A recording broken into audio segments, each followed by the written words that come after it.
যে যেখান থেকে দেখছেন সবাইকে সালাম ও শুভেচ্ছা জানিয়ে শুরু করছি আজকের ইন্টারন্যাশনাল আড্ডা।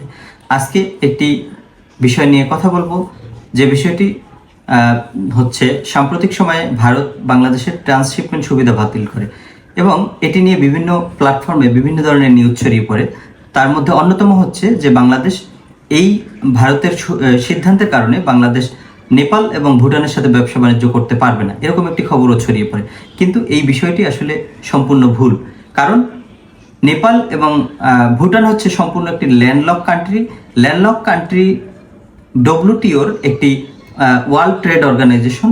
এই সংস্থার সহযোগী সদস্যদের মধ্যে একটি চুক্তি রয়েছে, যে চুক্তির আলোকে কোনো ল্যান্ডলক কান্ট্রির সাথে তৃতীয় কোনো দেশের সাথে ব্যবসা বাণিজ্যে বাধা দেওয়া যায় না। সেই হিসেবে ভারত চাইলেও এই দুটি দেশের সাথে আমাদের ব্যবসা বাণিজ্য বন্ধ করতে পারবে না। ভারত যেটা বাতিল করেছে, যে ট্রান্সশিপমেন্ট সুবিধা, সেটি আসলে মূলত 2020 সালে বাংলাদেশ সরকারের অনুরোধে বাংলাদেশকে এই সুবিধাটা ভারত দিয়েছিল। তো আজকের মতো এখানেই বিদায় নিচ্ছি, পরবর্তীতে অন্য কোনো বিষয় নিয়ে কথা বলবো। আল্লাহ হাফেজ।